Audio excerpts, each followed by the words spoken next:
하나님의 이름들에 대해서 우리 같이 이제 그 중에서 예수님의 이름에 대해서 살펴보고 있는데, 오늘은 이제 예수님의 이름 중에서 하나님의 아들에 대해서 우리 같이 함께 또 말씀을 통해서 살펴보도록 하겠습니다. 보실 하나님의 말씀 마태복음 8장 29절.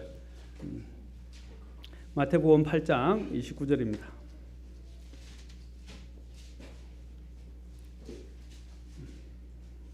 그 다음에 또한 요한복음 10장 36절 두 구절을 보도록 하겠습니다. 마태복음 8장 29절.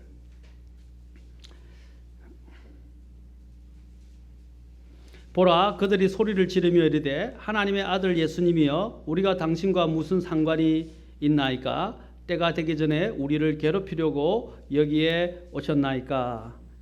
자, 이 구절은 왕 대신 예수님께서 마귀 들린 두 사람을 고치시고 특히 마귀 들린 사람이 예수님께 나와서 고백하는 이야기입니다. 그래서 그 마귀들은 예수님이 누구인가를 여기서 누구보다도 잘 알고 있음을 나타내 보여주고 있습니다. 요한복음 10장입니다. 10장 36절. 10장 36절입니다.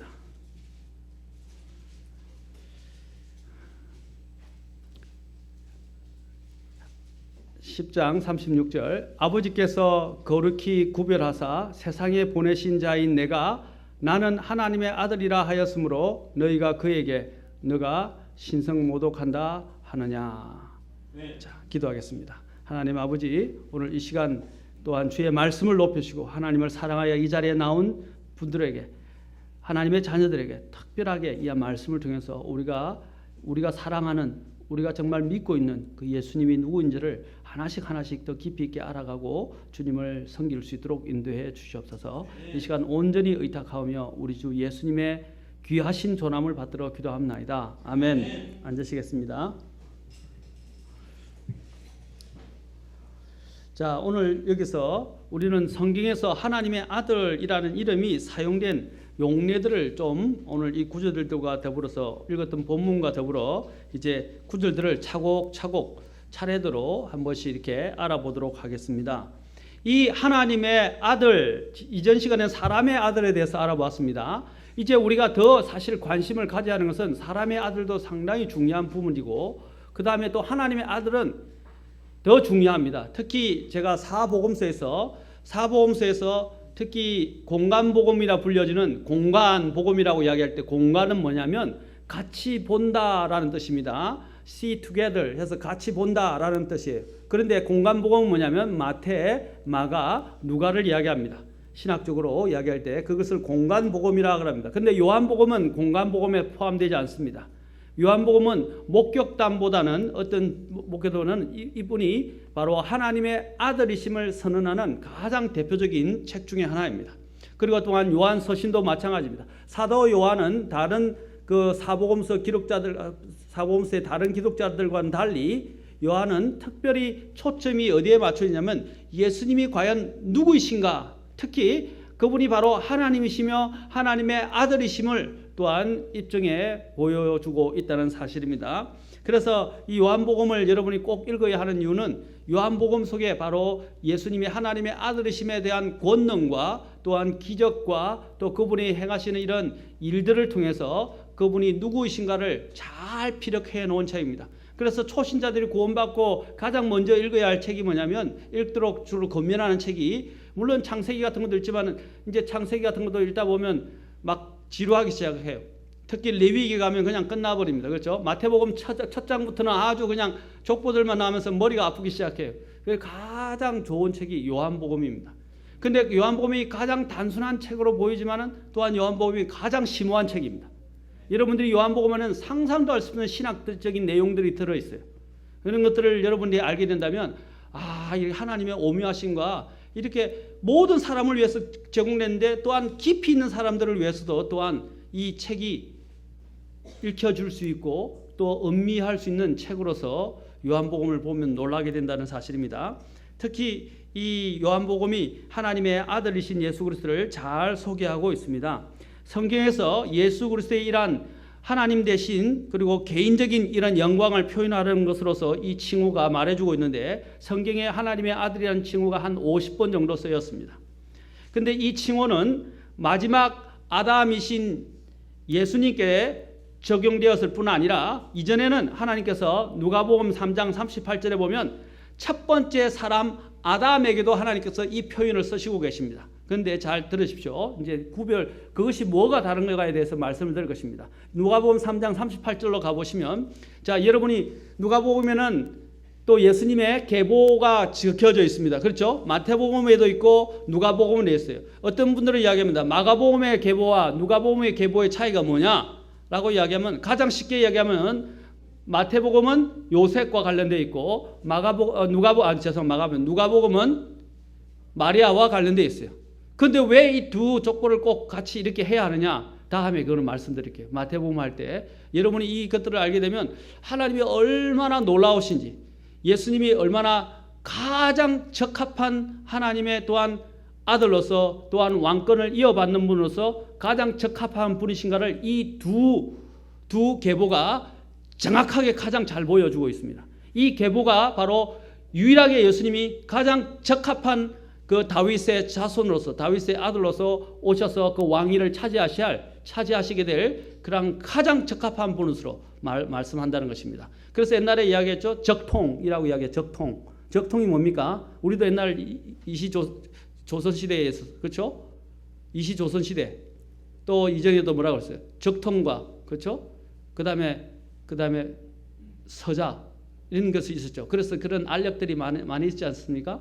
그 중에서 적통이 얼마나 중요한가. 심지어는 또 중국에서도 뭐 적통에 대한 부분을 인정받고 하는 문제들이 막 역사에 많이 비하로 나옵니다. 그렇죠? 이 적통에 대한 문제가 많은데 예수님이 바로 이 모든 것을 가장 잘 이어받을 수 있는 적통이다 하는 것들을 마태만 가지고는 부족해요. 그래서 누가를 통해서 또한 누가복음 있는 것 속에서 이것이 두 가지가 탁 일치됨으로 인해서 예수님께서 그 적통에 분명하신 유일하신 분이라는 것을 나타내 보여주고 있다는 사실입니다. 그런데 그 적통과 관련된 부분들을 설명하는데 누가복음 3장 38절에서 뭐라고 되어 있습니까? 제일 누구에게 올라갑니까? 자, 누가복음 잠깐 가봅시다. 제가 지금은 두 계보를 설명하기 위해서 지금 설교를 하는 게 아니기 때문에 다음에 이것을 가지고 이야기하기로 하고, 지금은 이제 요 보면 이제 누가복음 3장에 보면 요셉이 나옵니다. 그렇죠? 요셉의 아들이신 요셉은 헬리의 아들이요. 그래서 어디로부터 올라갑니까? 마태복음은 하나님께로부터 옵니다. 그렇죠? 맞습니까? 그런데 하나님부터 내려옵니다. 그런데 여기서 이 누가복음의 계보는 요셉으로부터 올라갑니다. 올라가서 어디까지 갑니까? 자, 38절 봅니까? 어디 갑니까? 마지막에 아담 셋을 통해서 나타났죠. 셋. 그 다음에 누구? 셋의 아버지인 아담. 아담을 뭐라고 그럽니까? 하나님의 아들이었다. 자, 하나님의 아들이라는 이 칭호는 하나님의 창조에 있어서 하나님의 걸작품으로서 바로 그 인간 첫 번째 사람 아담의 그 지위와 존엄에 대하여 표현하는 글이라고 할 수 있습니다. 칭호라고 할 수 있습니다. 그래서 아담은 하나님의 아들이었다고 말합니다. 왜 그렇게 되어 있습니까? 하나님께서 직접 창조하셨고 또한 하나님께서 다른 피조물과는 달리 어떻게 창조하셨어요? 생명의 호흡을 불어넣으시죠. 다른 창조물과 다른 건 뭐예요? 우리가 동물과 다른 게 뭐예요? 가장 우리가 잘 알고 있죠. 하나님의 형상을 따라서 그분의 모습을 따라 우리가 창조되었다는 것입니다. 다른 동물하고는 다르다 이 말이에요. 다른 동물도 하나님이 창조하셨지만 인간은 특별한 걸작품이고 그의 지위는 뭐였습니까? 왕적인 지위였어요. 모든 만물을 다스리게 하셨어요. 그 땅 위에 있는 모든 만물을 다스리게 하셨어요. 그리고 모든 만물의 이름을 지을 수 있는 특권을 하나님께서 허락하셨어요. 통치할 수 있는 특권을 주셨단 말입니다. 하나님이 직접 만드시고 다른 또한 피조물과 달리 하나님의 형상과 모습을 따라서 만드셨고 또한 그는 어떻게 했습니까? 이런 통치할 수 있는 권능을 갖고 하나님께서 그에게 모든 것들을 맡기셨다는 사실입니다. 그런 면에 있어서는 그는 탁월한 것이었어요. 그래서 하나님께서 그를 부르시기를 하나님의 아들이라 불렀다는 사실입니다. 그러면 여기서 나오는 예수님과 다른 것은 무엇이냐라는 것입니다. 자, 성경에 보면 하나님의 아들이라 불리는 부분이 딱 세 가지가 나옵니다. 하나님의 아들이라 불려지는 것이. 첫째는 창세기 6장 4절에 보면 창세기 6장 4절과 욥기 2장 1절, 38장 7절 이 구절들을 보시면 이제 뭐냐면 창세기 6장 4절에 보면 하나님의 아들들에 대해서 나옵니다. 그때 하나님의 아들들은 욥기 2장 1절이라든지 욥기 38장 7절을 보시면 뭐라고 되어 있습니까?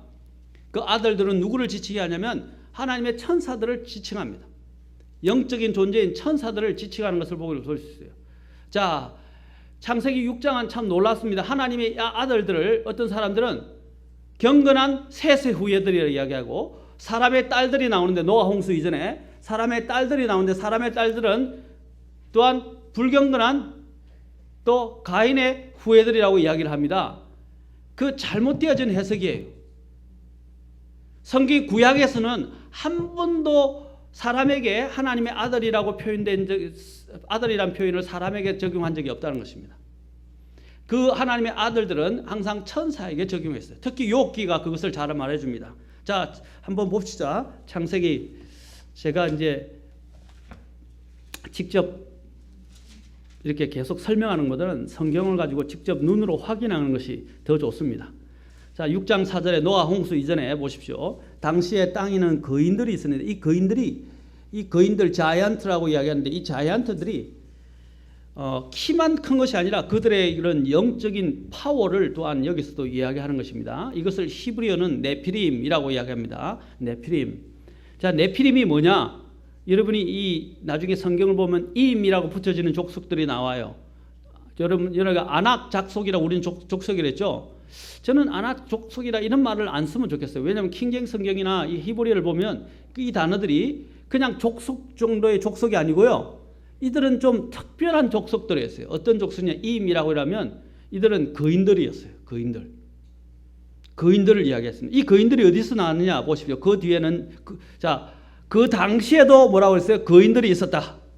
그런데 그 후에도 있었다 그래요. 그 당시 노아 홍수 위에도 있었다 이 말입니다. 자, 그런데 하나님의 아들들이 사람의 딸들에게도 들어와 그들이 저들에게 아이들을 낳았을 때더라. 바로 그들이 옛적에 뭐라고 했어요? 강력한 자들, 즉 명성 있는 자들이 되었더라. 자, 이들이 하나님의 그 아들들이 낳은 아이들이 어떻게 됐어요? 명성 있는 자들, 강력한 자들이라고 했어요. 자, 하나님의 아들들 여기서 이야기하는 것은 이제 다음에 그것은 지금 이야기할 논제가 아니니까 제가 이제 여기서 하나님의 이 아들들은 천사를 이야기하는데 욥기 2장 1절로 가보겠습니다. 자, 욥기는 시편 바로 앞에 있죠. 자, 욥기 2장 1절에서 보시면 또한 하루는 하나님의 아들들이 자기를 주 앞에 보이려고 왔는데 사탄도 그들 가운데 와서 주 앞에 자기를 보이라. 하나님의 아들들 하나님 앞에서 나타내 보이려고 나타났는데 그들이 누구일까요? 천사들이죠. 이 천사들을 뭐라고 그랬습니까? 하나님의 아들들이라고 말하고 있습니다. 특히 욥기 또 38장 7절로 가봅시다. 38장 7절.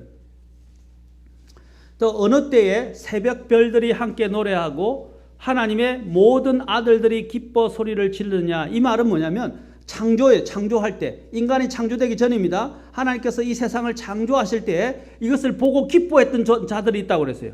이거는 아담이 아니에요. 아담이 아니고 사람이 아니에요. 사람이 있기 전의 상태를 이야기하는 것입니다. 사람이 있기 전에 어떻게 하셨다고 하나님께서 창조하신 하나님의 아들들이 그것을 보고 기뻐했다고 말하고 있어요.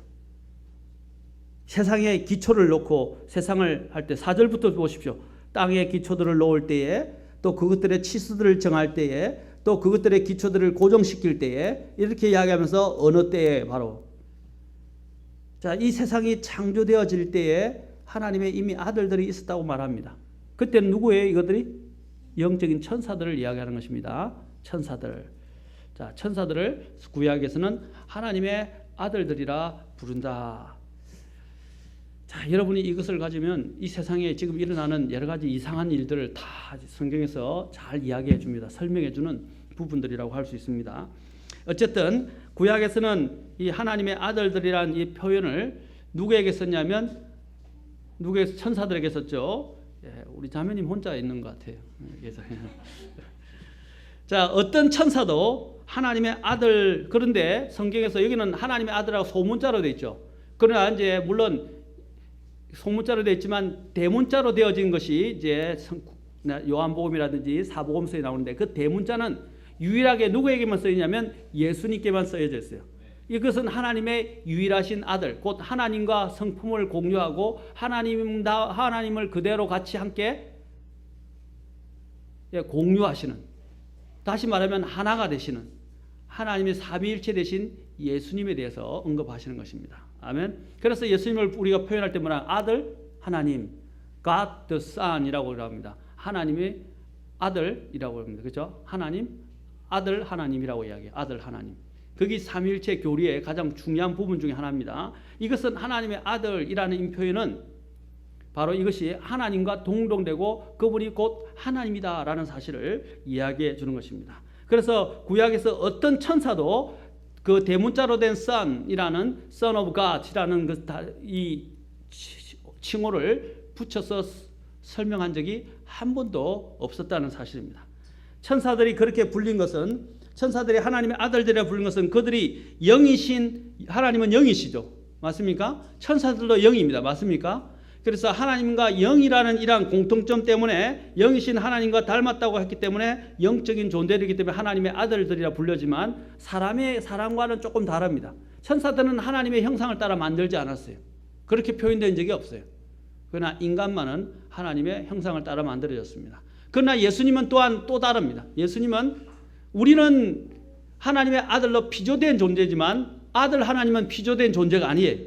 그분 자체가 하나님이라 이 말입니다. 아멘. 그렇기 때문에 이 여호와의 증인들이 주장하는 게 잘못돼요. 여호와의 증인이 항상 들고 나오는 게 뭔지 아십니까? 요한복음 1장 1절부터 3절을 가지고 나오면서 거기 나오는 말씀이신 하나님이 있죠. 예수님을 이야기하면서 이게 뭐라면 이 예수님은 헬라어를 가지고 막 오면서, 실제는 저는 토론을 했으니까 헬라를 가지고 오면서 그리스를 갖고 와가지고 이것을 이야기하면서 막 사람들을 알지 못하게 그리스를 이야기하면서 뭐냐면 이것은 피조된 하나님이라고 이야기합니다. 예수님을 피조되어진 하나님이라고 그래요.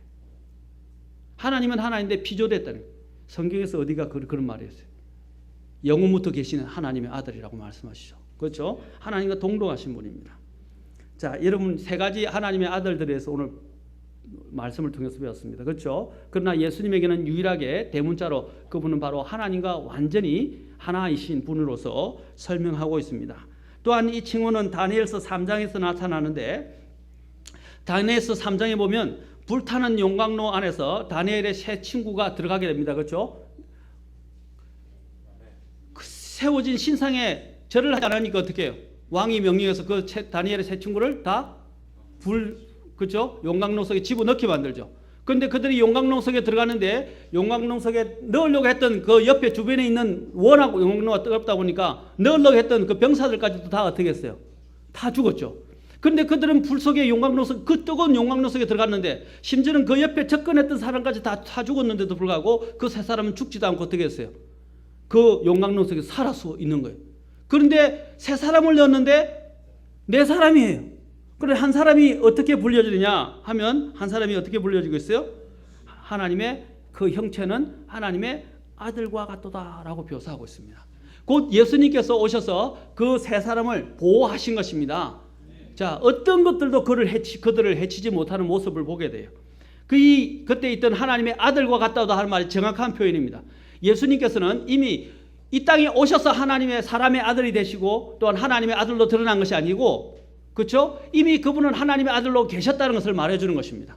그 하나님의 아들로서 오신 그 예수님께서는 그 당시에는 뭐냐면, 우리에게 오신 예수님은 완전히 육체를 입고 이 땅에 오신 것이지만, 이전에 예수님은 뭐냐면 하나님께서 하나님의 아들로서 어떻게 했냐면, 천사들이 가끔 나타날 때 어떻게 나타나요? 사람의 모습으로 오죠.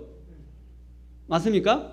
예, 사람의 모습으로 오는 것처럼 예수님도 이 땅에 나타나실 때는 사람의 육체는 아닌데 사람의 몸의 모습을 가지고 이 땅에 와요.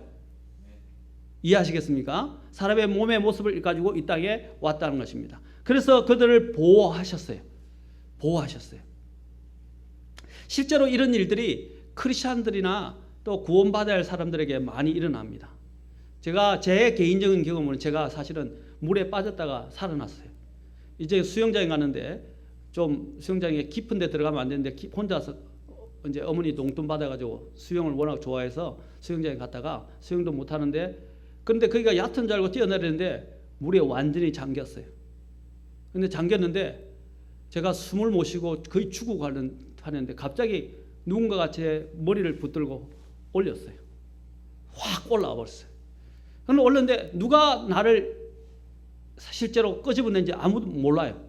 저는 누군지 몰랐어요. 그래서 제가 그 위에 올라와서 살게 되었어요.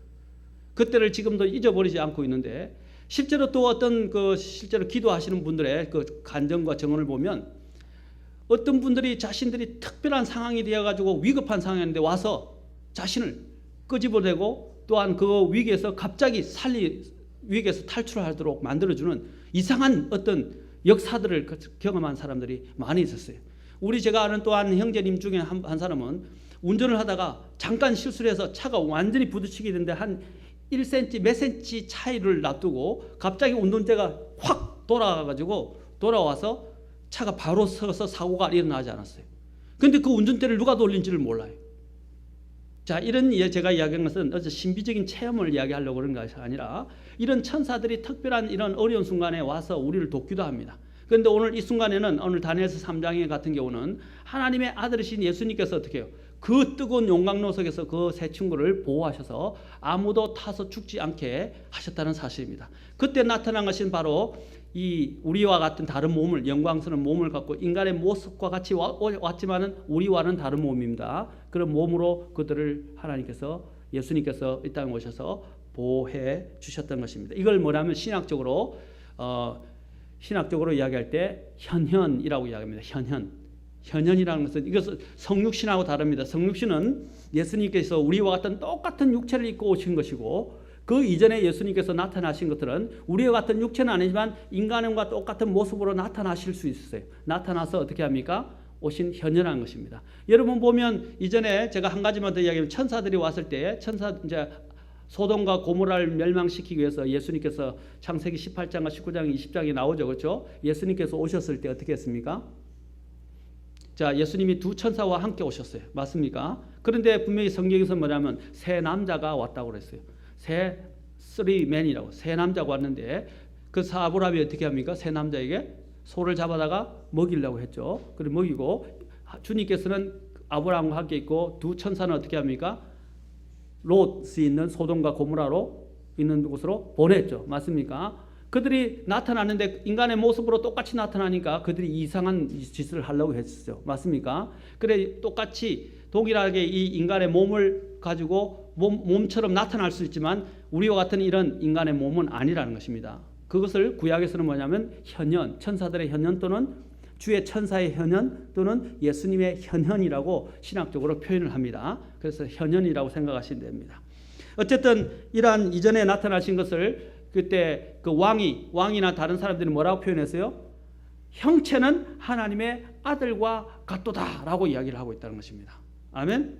자, 그 다음에 또한 이제 더 나아가서 우리는 하나님의 이 아들이라는 표현을 해서 하나님의 무한한 은혜를 통한 구원받은 신자들도 이제 신약에 와서는 그 적합한 이름을 받게 됩니다. 인간이 처음에는 만들어졌을 때 첫 번째 사람 아까 누가복음 3장 38절에서 뭐라고 표현했습니까? 하나님의 아들이었다고 말했죠. 그러나 아담이 범죄를 하고 난 이후에는 어떻게 됐습니까? 그 하나님의 형상을 잃어버렸습니다. 맞습니까? 하나님의 형상을 잃어버리고 하나님의 교제도 이제 끊기게 돼서 하나님의 낯으로부터 하나님 인조로부터 쫓겨나게 되었어요. 맞습니까?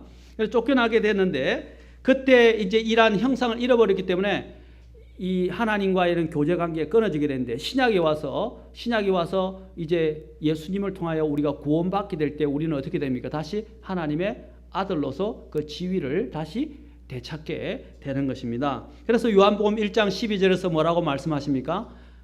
그분을 받아들인 자, 곧 그분의 이름을 믿는 자들에게는 하나님의 뭐가 된다고요? 아들들이 되는. 자, 개역 성경은 자녀들이라고 되어 있어요. 근데 킹제임스 성경은 아들들이라고 그랬어요. 이것이 바로 우리 아까 하나님의 형상과 그 지위와 자격을 그대로 회복하는 것을 말하는 것입니다. 아들들이라는 표현은 굉장히 중요한 표현입니다. 자녀보다 더한 거예요. 아들들이라는 표현은 어떤 거냐면 아까 그 지위와 자격을 그대로 회복하는 것과 동시에 상속권을 회복하는 것까지 이야기하는 것입니다. 그래서 이것은 굉장히 중대한 표현이란 말이에요.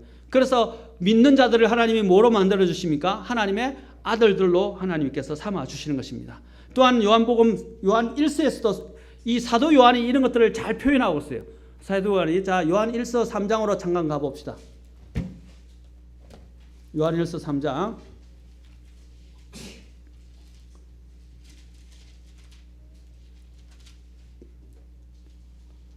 자 3장 1절 2절 1절과 3절을 특히 봅시다. 1절 2절 3절 봅시다. 자 같이 읽도록 하겠습니다. 시작. 보라 아버지께서 어떠한 사랑을 우리에게 베푸사 우리가 하나님의 아들들이라 불리게 하셨는가. 그런즉 세상이 우리를 알지 못하면 세상이 그분을 알지 못하였기 때문이라. 사랑하는 자들아 이제 우리는 하나님의 아들들이니라. 우리가 앞으로 어떻게 될지는 아직 나타나지 아니하였을 때 그분께서 나타나시면 우리가 그분과 같게 될 줄을 아노니 이는 우리가 그분을 그분께서 계신 그대로 볼 것이기 때문이라. 그분 안에서 이 소망을 가진 자마다 그분께서 순결하신 것 같이 자기를 순결하게 하느니라.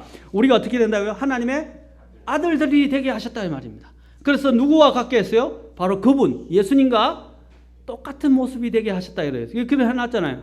그분과 뭐라고요? 같게 그분이 나타나시면 우리가 그분과 같게 될 줄 아노니 우리가 그분께서 계신 그대로 볼 것이다. 우리는 예수님과 같은 모습으로 돼요. 왜? 우리가 원래 하나님의 아들들이었으니까. 그것을 다시 찾는단 말입니다. 그런데 오늘 여기서 더 놀라운 사실은 뭐라고 합니까? 이 하나님의 아들이라는 특권을 다시 되찾게 된 이유는 뭐라고요? 3장 1절에서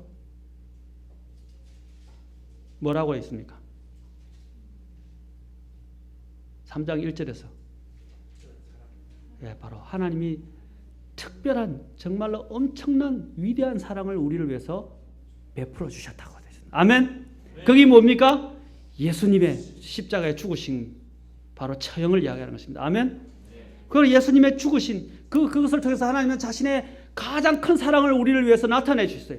바로 예수님께서 우리 죄 때문에 죽으셨다는 것입니다. 우리에게 하나님이 잃어버렸던 하나님의 그 아들 되심을 회복하게 하게 하시기 위해서 바로 자신의 아들 독생자 예수 그리스도를 십자가에 죽게 해주셨다는 것입니다. 이 사랑이 얼마나 크십니까? 그래서 요한복음 3장 16절에서 말하는 것입니다. 하나님께서 세상을 이처럼 사랑하사라고 말하는 것입니다. 아멘. 어떠한 사랑을 우리에게 베풀어 주셨느냐? 하나님의 아들이 십자가에서 매달려 처형되어 죽게 하기까지 우리를 사랑하셨다는 사실입니다. 여러분이 여러분을 대항하는 정말 여러분의 원수 같은 사람을 살리기 위해서 그 사람을 살리기 위해서 여러분의 하나밖에 없는 그 아들이 있다면 그 하나밖에 없는 아들을 희생시키시겠습니까? 자매님 경인이 희생시키겠어요? 하늘이 희생시키겠어요? 쉬운 일이 아니에요. 이 사랑은요, 자신과 같은 하나님의 아들, 유일한 아들을 희생시키면서까지 우리를 받아들이셨다는 것을 말해주는 것입니다. 실감하셔야 돼요. 여러분이 자녀를 내어주지 않으면 하나님의 마음도 마찬가지. 그러나 하나님이 얼마나 우리를 사랑하셨으면 그 외에는 방법이 없었기 때문에 자신의 아들을 그렇게 고통당하게 하시고 십자가에 죽게 하셨다는 사실입니다. 우리가 그 사랑을 알아요. 그래서 성경이 뭐라 합니까? 어떠한 사랑을 우리에게 베푸셨는가? 그렇죠? 어떠한 사랑을. 히브리서는 이걸 말합니까? 하나님께서 이같이 큰 사랑이라고 말하고 있어요. 이같이 큰 사랑을 우리에게 베풀어 줬다고 말하고 있어요. 하나님 세상을 우리를 이처럼이라고 말하고 있어요. God so라고 말하는 것은 이것이 얼마나 강한 정도로 우리에게 말하고 있는지 모릅니다. 여기서 보세요. 어떠한 사랑이라고 되어 있어요. 이거는 말로 형용할 수 없고 돈으로 환산할 수 없고 어떠한 가치로도 말할 수 없는 그런 가치의 사랑을 말하는 것입니다. 아멘. 바로 이것이 바로 하나님께서 우리를 구원하시기 위한 방법이셨어요. 그래서 우리로 하여금 잃어버렸던 하나님의 지위, 하나님의 그 아들됨을 되찾게 해주신 것입니다. 이것이 바로 하나님의 아들로서 계신 예수님께서 사람의 아들로서 오셔서 우리를 대신해서 이 모든 것들을 해결해 주신 것입니다. 예수님께서는 이 땅에 계신 동안에 사람의 아들이시기도 하지만 동시에 하나님의 아들이셨어요. 아멘. 다음 시간에 우리가 하나님의 아들이신 바로 이 예수 그리스도에 대해서 또한 깊이 있게 살펴보도록 하겠습니다. 감사하지 않습니까? 네, 같이 기도하겠습니다.